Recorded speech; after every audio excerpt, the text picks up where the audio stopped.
ಬೀದರ್ ಕ್ಷೇತ್ರದ ಮಾಜಿ ಸಚಿವರು ಹಾಗೂ ಶಾಸಕರಾದ ರಹೀಂ ಖಾನ್ ಅವರು ಮರ್ಕಲ್ ಹಾಗೂ ನಂದಗಾಂವ್ ಗ್ರಾಮಗಳಲ್ಲಿ ರೈತರಿಗೆ ಕೀಟನಾಶಕಗಳು, ರಸಗೊಬ್ಬರ ಹಾಗೂ ಕೃಷಿ ಸಿಂಪಡಣಾ ಯಂತ್ರಗಳನ್ನು ವಿತರಣೆ ಮಾಡಿದರು. ಈ ಸಂದರ್ಭದಲ್ಲಿ ರೈತರು ಶಾಸಕರಾದ ರಹೀಂ ಖಾನ್ ಅವರ ರೈತಪರ ಕಾಳಜಿ ಹಾಗೂ ನಿರಂತರ ಬೆಂಬಲವನ್ನು ಶ್ಲಾಘಿಸಿ ಅವರಿಗೆ ಅಭಿನಂದನೆ ಸಲ್ಲಿಸಿದರು. ರೈತರನ್ನು ಉದ್ದೇಶಿಸಿ ಮಾತನಾಡಿದ ಶಾಸಕರು, ರೈತರ ಕಲ್ಯಾಣವೇ ನಮ್ಮ ಆದ್ಯತೆ, ಕೃಷಿಯ ಅಭಿವೃದ್ಧಿಯೇ ನಮ್ಮ ಸಂಕಲ್ಪ ಎಂದು ಮಾತನಾಡಿ ತಿಳಿಸಿದ ಅವರು, ರೈತರಿಗೆ ಬೆಳೆ ವಿಮೆ ಒದಗಿಸುವಲ್ಲಿ ಬೀದರ್ ಜಿಲ್ಲೆ ಕರ್ನಾಟಕದಲ್ಲಿಯೇ ಮುಂಚೂಣಿ ಜಿಲ್ಲೆಗಳಲ್ಲಿ ಒಂದಾಗಿದೆ ಎಂದು ತಿಳಿಸಿದರು. ರೈತರ ಹಿತಾಸಕ್ತಿ ಮತ್ತು ಕೃಷಿ ಕ್ಷೇತ್ರದ ಅಭಿವೃದ್ಧಿಗೆ ಸದಾ ತಮ್ಮ ಬೆಂಬಲ ಇರುವುದಾಗಿ ಭರವಸೆ ನೀಡಿದರು. ಕಾರ್ಯಕ್ರಮದಲ್ಲಿ ಕೃಷಿ ಇಲಾಖೆಯ ಎಡಿ, ಎಎಚ್ಒ ಹಾಗೂ ಸಂಬಂಧಿಸಿದ ಇಲಾಖೆಗಳ ಅಧಿಕಾರಿಗಳು, ಸ್ಥಳೀಯ ಮುಖಂಡರು, ಹೆಚ್ಚಿನ ಸಂಖ್ಯೆಯಲ್ಲಿ ರೈತರು ಉಪಸ್ಥಿತರಿದ್ದರು. ಪಂಚಾಯತ್ನಲ್ಲಿ ಗೊತ್ತಾಗೋದು ಅದು ತುಂಬಾ ಮುಖ್ಯ ಇದೆ. ಅದರ ಸಲುವಾಗಿ ನಾನು ಎಲ್ಲ ಡಿಪಾರ್ಟ್ಮೆಂಟ್ಗೆ, ಅಗ್ರಿಕಲ್ಚರ್ ಡಿಪಾರ್ಟ್ಮೆಂಟ್ ಆಗಲಿ ಮತ್ತು ಬೇರೆ ಬೇರೆ ಡಿಪಾರ್ಟ್ಮೆಂಟ್ಗೆ ಆಗಲಿ, ಫಸ್ಟ್ ನೀವು ಎಲ್ಲ ವಿಲೇಜಸ್ ನಲ್ಲಿ ಹೋಗಿ ರೈತರಿಗೆ ಟ್ರೈನಿಂಗ್ ಕೊಡಬೇಕು. ಯಾಕಂದ್ರೆ ಹೊಸ ಹೊಸ ಟೆಕ್ನಾಲಜಿ ಬಂದಿದೆ, ಹೊಸ ಹೊಸ ಸಿಸ್ಟಮ್ ಬಂದಿದೆ. ಅವರು ಒಪ್ಕೊಂಡಿದ್ದಾರೆ. ಇಡೀ ನಮ್ಮ ತಾಲೂಕಿನಲ್ಲಿ 50 ವಿಲೇಜಸ್ ಇದೆ. ಜನವಾಳ ಸರ್ಕಲ್ ಮತ್ತು ಮಾಲೆಗಾಂವ್ ಸರ್ಕಲ್ ಅಲ್ಲಿ ಅವರೆಲ್ಲ ಕಡೆ ಹೋಗಿ ಕ್ಯಾಂಪ್ ಹಾಕಿ 2 ತಾಸು 4 ತಾಸು ಟ್ರೈನಿಂಗ್ ಕೊಟ್ಟು ಮತ್ತೆ ರೈತರದ್ದು ಏನೇನು ಸಮಸ್ಯೆ ಇದೆ ಆ ಎಲ್ಲ ಸಮಸ್ಯೆ ಪರಿಹಾರ ಮಾಡಬೇಕು. ಮತ್ತೆ ನಿಮ್ಮಿಂದ ಆಗಿಲ್ಲ ಅಂದರೂ ನಮಗೆ ಮತ್ತೆ ನಮ್ಮ ಡಿಸ್ಟ್ರಿಕ್ಟ್ ಇನ್ಚಾರ್ಜ್ ಮಿನಿಸ್ಟರ್ ಇದ್ದಾರೆ, ಅವ್ರ ಜೊತೆಗೆ ಮತ್ತು ಹೊಸ ಮುಖ್ಯಮಂತ್ರಿ ಡಿ.ಕೆ. ಶಿವಕುಮಾರ್ ಸಾಹೇಬ್ ಆಗಿದ್ದಾರೆ, ಅವ್ರ ಜೊತೆ ಚರ್ಚೆ ಮಾಡಿ ನಾವು ಪರಿಹಾರ ಕೊಡಿಸ್ತೀವಿ ಅಂತ ಡಿಪಾರ್ಟ್ಮೆಂಟ್ ಅವ್ರಿಗೆ ಹೇಳಿದ್ದೇನೆ. ಮತ್ತೆ ಈ ಕಾರ್ಯಕ್ರಮ ಇಲ್ಲಿ ಇಡಬೇಕಂದ್ರೂ ಬಸವರಾಜ್ ಅವ್ರದ್ದು ತುಂಬಾ ಪ್ರೆಷರ್ ಇತ್ತು. ಇಲ್ಲ ಸರ್ ಮರ್ಕಲ್, ಮತ್ತು ಮರ್ಕಲ್ ಅಂದ್ರೆ ನನಗೆ ನಿಜವಾಗಲೂ ದೇವಸ್ಥಾನದಲ್ಲಿ ಇಲ್ಲೇ ಇದ್ದೇನೆ.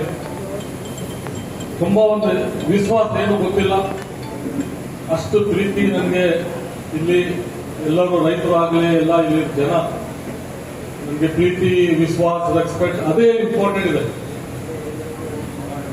ಒಳಗಿಂದ ಒಂದು ಹೊರಗಿಂದ ಒಂದು ಇಲ್ಲ. ಇಲ್ಲಿ ಊರಿನಲ್ಲಿ ಏನಿದೆ ಓಪನ್ ನನಗೆ ಇಷ್ಟು ಪ್ರೀತಿ ಮಾಡ್ತಾರೆ. ಅದ್ರ ಸಲಗೆ ನಾನು ಮರ್ಕಲ್ ಅಂತೂ ಕಟ್ಟಿಲ್ಲ, ಫಸ್ಟ್ ಮರ್ಕಲ್ ಫಿಕ್ಸ್ ಮಾಡಿ ಅಂತ ಹೇಳಿದ್ದೇನೆ. ಇವತ್ತು ನಿಜವಾಗಲೂ ರೈತರು ತುಂಬಾ ಕಷ್ಟದಲ್ಲಿದ್ದಾರೆ. 2-3 ತಿಂಗಳಿಂದ ಅದು ನೀರು ಸುಮ್ಮನೆ ಹೆಸರಿಗೆ ನೀರದು ಎಲ್ಲ ಮುಗ್ದು ಹೋಗಿದೆ. ಮೊನ್ನೆ ಮುಖ್ಯಮಂತ್ರಿ ಡಿ.ಕೆ. ಶಿವಕುಮಾರ್ ಸಾಹೇಬ್ ಬಂದಿದ್ರು ಬೀದರ್ನಲ್ಲಿ. ನಾವು ಅವರಿಗೆಲ್ಲ ಇದ್ರ ಬಗ್ಗೆ ನಾನು ಡಿಸ್ಟ್ರಿಕ್ಟ್ ಇನ್ಚಾರ್ಜ್ ಮಿನಿಸ್ಟರ್ ಎಲ್ಲ ತಿಳಿಸಿದ್ರು. ನಮ್ಮ ಬೀದರ್ ಡಿಸ್ಟ್ರಿಕ್ಟ್ ಎಸ್ಪೆಷಲಿ ನಮ್ಮ ಬೀದರ್ದು ಈಗ ಅಸೆಂಬ್ಲಿ ಇದೆ 13ರಿಂದ. ಈ ಅಸೆಂಬ್ಲಿನಲ್ಲಿ ತುಂಬಾ ಸೀರಿಯಸ್ ಸುಮಾರು ಕಡೆ ರೈತರು ಸ್ಟ್ರೈಕ್ ಮಾಡ್ಲತ್ತಾರೆ. ಈಗ ಜಸ್ಟ್ ಇಲ್ಲಿ ಶಂಕರಪ್ಪ ಸರ್ ಕೇಳಿದಾಗ ಅವರೆಲ್ಲ ನಾವು ಇಲ್ಲಿ ನಮ್ಮ ಡಿಸ್ಟ್ರಿಕ್ಟ್ ನಲ್ಲಿ ರೈತರ ಬಗ್ಗೆ ಸುಮಾರು ಡಿಮ್ಯಾಂಡ್ ತಮ್ಮ ಸ್ಟ್ರೈಕ್ ಮಾಡ್ತೀವಿ ಅಂತ ಹೇಳಿದ್ದಾರೆ. ಅವರು ರೈತರಂದ್ರು ಎಷ್ಟು ಕಷ್ಟದಲ್ಲಿದ್ದಾರೆ ಅವರು ಹೇಳೋದು ತುಂಬಾ. ಈಗ ಅದು ಹಳೆ ಸಿಸ್ಟಮ್ ಇಂದ ಅವರೆಲ್ಲ ಹೇಳ್ಕೊಂಡು ಕುಂತಿದ್ದಾರೆ. ಅದು ಕಂಟಿನ್ಯೂ ಆಗ್ಬೇಕು. ಅದ್ರ ಸಲಗೆ ಸುಮಾರು ಅವ್ರದ್ದು 4 ಡಿಮ್ಯಾಂಡ್ ಇದೆ. ಇನ್ಶೂರೆನ್ಸ್ ಬಗ್ಗೆ ಇದೆ, ಬರಗಾಲ ಬಗ್ಗೆ ಇದೆ. ಆ ತರ ಆ ಡಿಮ್ಯಾಂಡ್ ನಾವು ಡೆಫಿನೆಟ್ಲಿ ಮುಖ್ಯಮಂತ್ರಿ ಜೊತೆಗೆ ಡಿಸ್ಟ್ರಿಕ್ಟ್ ಸರ್ವಿಸ್ ಜೊತೆಗೆ ನಾವೆಲ್ಲರೂ ಕಲ್ತು ಡಿಸ್ಕಸ್ ಮಾಡಿ ಏನೋ ಡೆಫಿನೆಟ್ಲಿ ಪರಿಹಾರ ಮಾಡ್ತೀವಿ ಅಂತ ನಾನು ಹೇಳ್ತೇನೆ. ಮತ್ತೆ ಇವತ್ತು ರೋಡ್ ಬಗ್ಗೆ ಹೇಳಿದರು. ರೋಡ್ ಒಂದು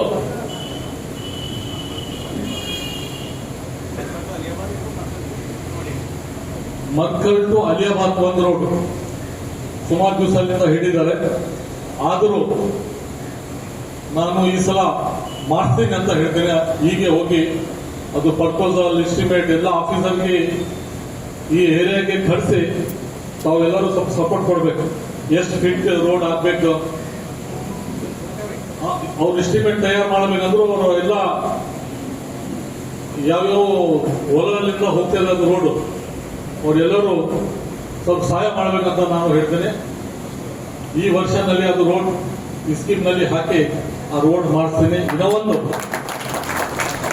ಒಂದು ರೋಡ್ ಹೇಳಿದರು, ಮರ್ಕಲ್ ಟು ಚೌಡಿ, ಮರ್ಕಲ್ ಟು ದತ್ತಾಪುರ್ ಒಂದು ರೋಡ್ ಲಾಸ್ಟ್ ಟೈಮ್ ಹೇಳಿದ್ರು ತಾವು. ಅದು ಸ್ಯಾಂಕ್ಷನ್ ಮಾಡಿ ದುಡ್ಡು ಕೊಟ್ಟಿದ್ದೇನೆ, ಟೆಂಡರ್ ಅದು ಆಗಿದೆ. ಅದು ಒಂದು 3-4 ತಿಂಗಳಿನಲ್ಲಿ ಅದು ರೋಡಿನ ಕೆಲಸ ಸ್ಟಾರ್ಟ್ ಆಗ್ತದೆ 100%. ಇನ್ನೂ ಒಂದು ಚೌಡಿ, ಮರ್ಕಲ್ ಟು ಚೌಡಿ, ಮರ್ಕಲ್ ಟು ಚೌಡಿ ಇನ್ನೂ ಒಂದು ರೋಡ್ ಅದು ಹೇಳಿದ್ದಾರೆ. ಇದರಲ್ಲಿ ಫಸ್ಟ್ ಮೊದಲನೇ ಯಾವ್ದು ರೋಡ್ ಮಾಡಬೇಕು, ಮರ್ಕಲ್ ಟು ಅಲಿಯಾಬಾದ್ ಫಸ್ಟ್ ಮಾಡಬೇಕು. ಅದು ಸ್ವಲ್ಪ ಅಮೌಂಟ್ ನೋಡಿ ಹೇಳ್ತೀನಿ ತಮಗೆ. ಆದ್ರೂ 100% ತಮಗೆ ರೋಡ್ ಡಿಸೈಡ್ ಮಾಡಿ ಹೇಳ್ಬೇಡಿ. ಈಗ ನಾನು ಒಂದು ಈ ಅಸೆಂಬ್ಲಿ ಒಳಗೆ ಅದು ರೋಡ್ ಪ್ರಪೋಸಲ್ ಕೊಟ್ಟು ಅಮೌಂಟ್ ಸ್ಯಾಂಕ್ಷನ್ ಮಾಡಿ ತರಬೇಕು. ನೀವು ಚೋಳಿ सोए बरबर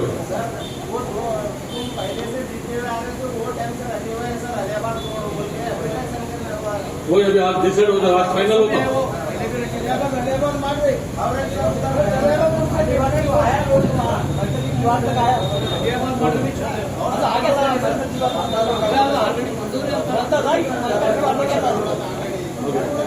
दो कर देंगे. ओके ಮಕ್ಕಳು ಟು ಅಲಿಯಾಬಾದ್ ಮಾಡಿ ನೆಕ್ಸ್ಟ್ ಅದು ತಗೊಂಡ್ಬಿಡ.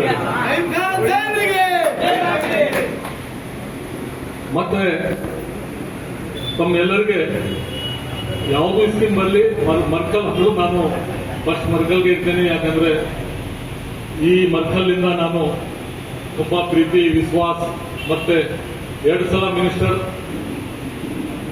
1 ಸಲ chairman, last time chairman warehouse corporation ನಾನು ಚೇರ್ಮನ್ ಆಗಿದ್ದೇನೆ. ತಮ್ಮೆಲ್ಲರಿಗೂ ಗೊತ್ತಿಲ್ಲ, 50 ಕೋಟಿದು ಗೋದಾಮ್ ಮಾಡಿದ್ದೇನೆ.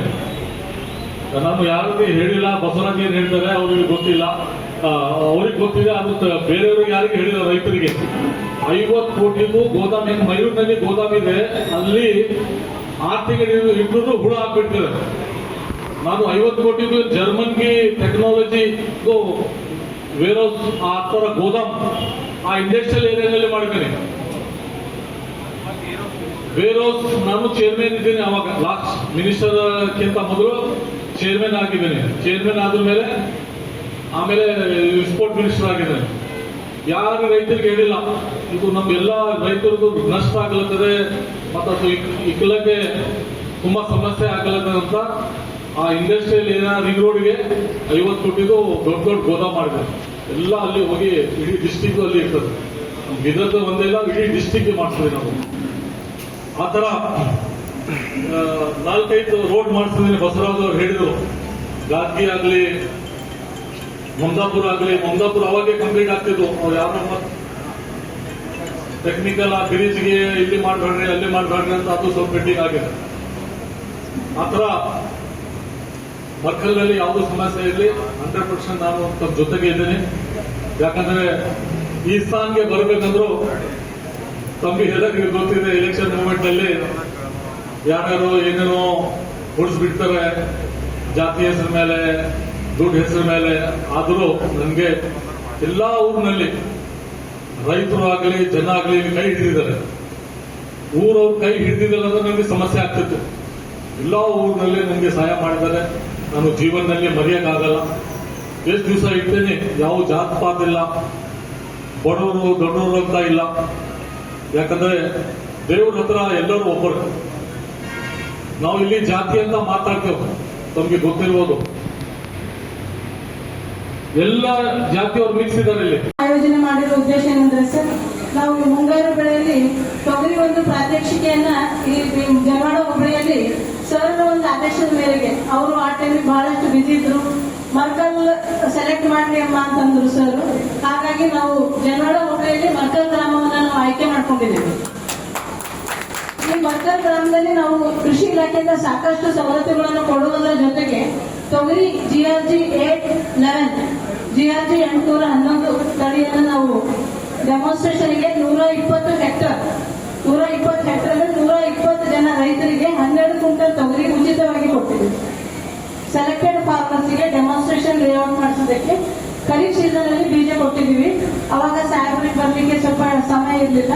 ಹೀಗಾಗಿ ಇವತ್ತು ಏನಾಗಿದೆ ಅಂದ್ರೆ ನಾವು ಆ ಬೆಳೆಗೆ ಏನೇನೋ ನಾವು ಪರಿಕರಗಳು ಕೊಡ್ಬೇಕಾಗಿದೆ. ಫಾರ್ ಎಕ್ಸಾಂಪಲ್ ಟ್ರೈಕೋಡರ್ಮ, ಇನ್ನೊಂದೆರಡು ಕೆಮಿಕಲ್ಗಳು, ಬೇವಿನ ಎಣ್ಣೆ, ಟ್ರ್ಯಾಪ್ಸ್, ಲೂಟ್ಸು, ಹೀಗೆ 8 ಅಥವಾ 7 ಐಟಮ್ ಕೊಡ್ಬೇಕಾಗಿದೆ. ಈಗ ಆಲ್ರೆಡಿ 4 ಐಟಮ್ ನಮ್ಮ ಹತ್ರ ಬಂದಿದೆ. ಈಗ ಆ 4 ಒಂದೊಂದು ಕಿಟ್ ಮಾಡಿ ರೈತರು ಯಾರು ರಿಜಿಸ್ಟ್ರೇಷನ್ ಮಾಡ್ಕೊಂಡಿದ್ದೀರಿ, ನಾವು ಡೆಮಾನ್ಸ್ಟ್ರೇಷನ್ ಹೆಂಗ್ ಕೊಟ್ಟಿದ್ದೀವಿ ಅಂದ್ರೆ ಆನ್ಲೈನ್ ರಿಜಿಸ್ಟ್ರೇಷನ್ ಆಗುತ್ತೆ. ಒಂದು ಆಪ್ ಇರುತ್ತೆ. ಆ ಆಪ್ ನಲ್ಲಿ ಡೆಮಾನ್ಸ್ಟ್ರೇಷನ್ ಮಾಡಿರೋ ರೈತರಿಗೆ ನಾವು ಬೀಜ ಕೊಟ್ಟು ಆ ರೈತರೇ ಈ ಕೆಮಿಕಲ್ ಕಿಟ್ ಅನ್ನ ತಗೊಂಡು ಹೋಗ್ಬೇಕು. ಇವತ್ತು ಸಾಹೇಬರು ಒಂದರಿಂದ ಅದನ್ನ ಚಾಲನೆ ನಡೆಸ್ಕೊಡ್ಬೇಕಂತ ಹೇಳಿ ಅವರಲ್ಲಿ ನಾನು ಕೇಳ್ಕೊಳ್ತೀನಿ. ಅದನ್ನ ಹೇಳ್ಕೊಳಕ್ ಇಷ್ಟಪಡ್ತೀನಿ ಸರ್ ನಾನು. ಯಾಕಂದ್ರೆ ಈಗ ಮಳೆಗಾಲ ಶುರುವಾಗಿ ಜೂನ್, ಜುಲೈ, ಆಗಸ್ಟ್ 2.5 ತಿಂಗಳಾಯ್ತು. ಆದ್ರೆ ಈ ಸಲ ನಮ್ಗೆ ಅತಿ ಬೇಸರದ ಸಂಗತಿ ಏನಂದ್ರೆ ಮಳೆ ತುಂಬಾನೇ ಕಡಿಮೆ ಇತ್ತು. 1ನೇ ಜೂನ್ನಿಂದ ಇವತ್ತಿನವರೆಗೆ ನಮ್ಮ ಬೀದರ್ ತಾಲೂಕಿಗೆ 390 mm ಮಳೆ ಬರಬೇಕಾಗಿತ್ತು. ಆದ್ರೆ ಬಂದಿದ್ದು ಕೇವಲ 230 mm. ಅಂದ್ರೆ ನಾವು 40% ಡೆಫಿಸಿಟ್, -40 ಎಬಿ ಡೆಫಿಸಿಟ್. ಆದ್ರೆ ಜೂನ್ ತಿಂಗಳಲ್ಲಿ ನಮ್ಗೆ ಒಟ್ಟೆ ಮಳೆ ಬರಲಿಲ್ಲ. ಜೂನ್ ತಿಂಗಳದಾಗ 60% ಡೆಫಿಸಿಟ್ ಇತ್ತು ಮಳೆ. ನಮಗ್ ಜೂನ್ದಾಗ ನಾವು ಬೀಜ ವಿತರಣೆ ಸರಿಯಾಗಿ ಸಮಯಕ್ಕೆ ಕೊಟ್ಟೆವು. ಹೋದ ವರ್ಷ ಯಾವ ತರ ಮಳೆ ಬಂತು, ಇದೇ ಸಲನು ಚೆನ್ನಾಗಿ ಬರ್ತದೆ ಅಂತ ಹೇಳಿ ನಾವು ಮೇ 25ರಿಂದ ಬೀಜ ಕೊಟ್ಟಿವಿ. ಸುಮಾರು 14,680 ಕ್ವಿಂಟಾಲ್ ಬೀಜ ಕೊಟ್ಟಿದ್ದೀವಿ. ಬೀಜ ವಿತರಣೆ ಕಾರ್ಯಕ್ರಮ ಜೂನ್ 5ನೇ ತಾರೀಕು ಮುಗಿಸಿದೀವಿ. ಆದ್ರೆ ದುರದೃಷ್ಟವಶಾತ್ ಜೂನ್ ತಿಂಗಳಲ್ಲೇ ಮಳೆ ಬರಲಿಲ್ಲ. ಹೀಗಾಗಿ ರೈತರಿಗೆ ಸ್ವಲ್ಪ ಕಷ್ಟ ಆಯ್ತು. ಆದ್ರೆ ಜುಲೈ ತಿಂಗಳಲ್ಲಿ ಸ್ವಲ್ಪ ಮಳೆ ಬಂತು. ಜುಲೈ ತಿಂಗಳಲ್ಲಿ ನಮಗ ಕೇವಲ 20% ಡಿಫಿಷಿಯಂಟ್ ಬಂತು. ಆ ಜುಲೈ 18, 19ಕ್ಕೆ ಏನ್ ಮಳೆ ಬಂತಲ್ಲ, ಅವಾಗ ರೈತರು ಚೆನ್ನಾಗಿ ಬಿಟ್ಕೊಂಡಿದ್ದಾರೆ. ಉದ್ದು, ಹೆಸರು, ಸೋಯಾ, ತೊಗರಿ. ಬೀದರ್ ತಾಲೂಕಿನಲ್ಲಿ 23,000 ಹೆಕ್ಟರ್ ಸೋಯಾಬೀನ್ ಬಿತ್ತನೆ ಆಗಿದೆ ಸರ್. 20,000 ತೊಗರಿ ಆಗಿದೆ. ಆದ್ರೆ ಮಳೆ ಜೂನ್ ನಲ್ಲಿ ಬರಲಾದ ಕಾರಣ ಉದ್ದು, ಹೆಸರಿನ ಕ್ಷೇತ್ರ ಕ್ರಮೇಣವಾಗಿ ಕಡಿಮೆ ಆಗಿದೆ. ಉದ್ದು, ಹೆಸರು ಕಡಿಮೆ ಆಗಿ ಸೋಯಾಬೀನ್ ಬೆಳೆಗಳು ಆವರಣ ಹೆಚ್ಚಾಗಿದೆ. ಇದು ಒಂದು ನಮ್ಮ ತಾಲೂಕಿನ ಮಳೆ ಮತ್ತು ಬೆಳೆ ಕುರಿತು ಒಂದು ಸಂಕ್ಷಿಪ್ತ ಮಾಹಿತಿಯನ್ನು ನಾನು ನಮ್ಮ ಸಾಹೇಬರ ಗಮನಕ್ಕೆ ಹಾಗೂ ಎಲ್ಲರ ಒಂದು ಗಮನಕ್ಕೆ ಬರಲಿ ಅಂತ ಹೇಳಿ ನಾನು ಸಂಕ್ಷಿಪ್ತ ವಿವರಣೆಯನ್ನು ನೀಡಿದ್ದೇನೆ. ಈಗ ಬೆಳಿಗ್ಗೆ 10 ರೈತರೆಲ್ಲ ಸೇರ್ಕೊಂಡಿದ್ದಾರೆ. ಅವರಿಗೆ ಸರ್ ನಾವು ಬರೋದಕ್ಕಿಂತ ಮುಂಚೆನೆ ನಮ್ಮ ಕೃಷಿ ವಿಜ್ಞಾನ ಕೇಂದ್ರದ ಡಾಕ್ಟರ್ ಬಸನಾಯಕ್ ಸಾಹೇಬ್, ಸಂತೋಷ್ ಪಾಟೀಲ್ ಅವರು ಹಾಗೂ ನಾನು ಈ ಕೆಮಿಕಲ್ ಕಿಟ್ ಯಾವ ರೀತಿ ಬಳಸಬೇಕು, ಯಾವ ಸ್ಟೇಜಿಗೆ ಯಾವ್ದು ಕೆಮಿಕಲ್ ಹೊಡಿಬೇಕು ಅಂತ ಸುಮಾರು ನಾವು ಆಲ್ರೆಡಿ 1.5 ತಾಸು ತರಬೇತಿ, ಈ ಮುಂಚೆನೂ 1 ವಾರದಿಂದ ತರಬೇತಿ ಕೊಟ್ಟಿದ್ದೇವೆ ಸರ್. ಈಗ ಬೆಳಿಗ್ಗೆ ಕೂಡ ಅದನ್ನ ಯಾವ ರೀತಿ ಸ್ಪ್ರೇ ಮಾಡಬೇಕು, ಎಷ್ಟು ಪ್ರಮಾಣದಲ್ಲಿ ಯಾವ ಬೆಳೆಗೆ ಅಂತ ಹೇಳಿ ನಮ್ಮ ಸಂತೋಷ್ ಪಾಟೀಲ್ ಅವರು ವಿವರಣೆಯನ್ನ ನೀಡಿದ್ದಾರೆ. ಇದು ಬೆಳೆ ವಿಮೆಗೆ ಕುರಿತಂತೆ ಈ ಸಲ ಇನ್ನೊಂದು ಸಂತೋಷ ಸುದ್ದಿ ಅಂದ್ರೆ 39,570 ಅಪ್ಲಿಕೇಶನ್ಸ್ ನಮ್ಮಲ್ಲಿ ಈ ಸಲ ಕ್ರಾಪ್ ಇನ್ಶೂರೆನ್ಸ್ ಆಗಿದೆ. ಹೈಯೆಸ್ಟ್ ಆಗಿದೆ. ಇಡೀ ರಾಜ್ಯದಲ್ಲೇ ಬೀದರ್ ಜಿಲ್ಲೆ ಹೈಯೆಸ್ಟ್ ಆಗಿದೆ ಬೆಳೆ ನೋಂದಣಿಗೆ, ಬೆಳೆ ಇನ್ಶೂರೆನ್ಸ್ಗೆ. ಅದರಲ್ಲಿ ಬೀದರ್ ತಾಲೂಕಿನಲ್ಲಿ 39,850 ಇವತ್ತಿನವರೆಗೆ. ಆಮೇಲೆ ಇವತ್ತಿನವರೆಗೂ ಲೋನ್ ಫಾರ್ಮರ್ಸ್ಗೆ ಬೆಳೆ ವಿಮೆ ಕಟ್ಟಲಿಕ್ಕೆ ಲಾಸ್ಟ್ ಡೇಟ್ ಇತ್ತು. ಬಹುಶಃ ಎಲ್ಲರೂ ಬೆಳೆ ವಿಮೆಯನ್ನ ಕಟ್ಕೊಂಡಿದ್ದೀನಿ ಅಂತ ಹೇಳ್ತಾ ಇದ್ದೀನಿ. ಇನ್ನೊಂದು ಕೃಷಿ ಇಲಾಖೆಯಿಂದ ಈಗ ಸಾಕಷ್ಟು ಸೌಲಭ್ಯಗಳನ್ನು ಕೊಡ್ತಾ ಇದೀವಿ ನಾವು. ಬೀಜ ಆಯ್ತು, ಇತರ ಜೈವಿಕ ಗೊಬ್ಬರಗಳು, ಲಘು ಪೋಷಕಾಂಶಗಳು.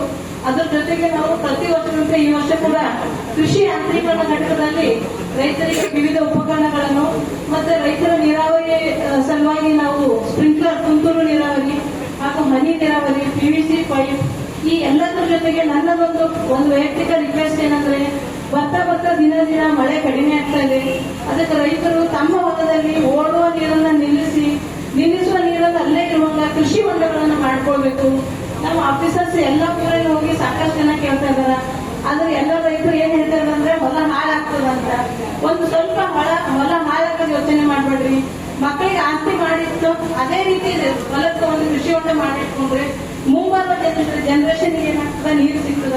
ಅದೇ ದಯವಿಟ್ಟು ರೈತರು ಸ್ವಲ್ಪ ಕೃಷಿ ಹೊಂಡಗಳನ್ನ ಮಾಡ್ಕೊಂಡು ನೀರನ್ನ ಸರಬರಾಜು ಮಾಡ್ಕೊಳ್ಬೇಕಂತ ಹೇಳಿ ನಾನು ಈ ಒಂದು ಸನ್ನಿವೇಶದ ಸಂದರ್ಭದಲ್ಲಿ ಹೇಳಕ್ ಇಷ್ಟಪಡ್ತೀನಿ. ನಾವು ಯೋಚನೆ ಮಾಡಬೇಕಾಗಿದೆ. ಮಣ್ಣಿನ ಫಲವತ್ತತೆ ಕಡಿಮೆಯಾಗಿ, ಸಾಯಿಲ್ ಕಾರ್ಬನ್ ಕಡಿಮೆಯಾಗಿ ಎಲ್ಲ ಇದು ಆಗ್ತಾ ಇದೆ. ನಾವು ರೋಗ ಕೀಟ ನಿರ್ವಹಣೆ ಏನ್ ಬೇಕಾದ್ರೂ ಮಾಡಿದ್ರು ಕೂಡ ಮಣ್ಣಿನಲ್ಲಿ ಶಕ್ತಿ ಇಲ್ಲ ಅಂತಂದ್ರೆ ಯಾವುದೇ ಬೆಳೆ ಬೆಳಿಲಿಕ್ಕೆ ಆಗೋದಿಲ್ಲ. ಅದಕ್ಕೋಸ್ಕರ ನಾವು ಮಣ್ಣಿನ ಆರೋಗ್ಯ ಯಾವ ರೀತಿ ಮಾಡಬೇಕು ಅಂತಂದ್ರೆ ಮತ್ತೆ ತಿರುಗಿ ನ್ಯಾಚುರಲ್ ಫಾರ್ಮಿಂಗ್ ಮಾಡಬೇಕು. ಅದಕ್ಕೋಸ್ಕರ ನಾವು ಹಲವಾರು ನ್ಯಾಚುರಲ್ ಫಾರ್ಮಿಂಗ್ ತರಬೇತಿಯನ್ನು ಕೊಡ್ತಾ ಇದ್ದೇನೆ.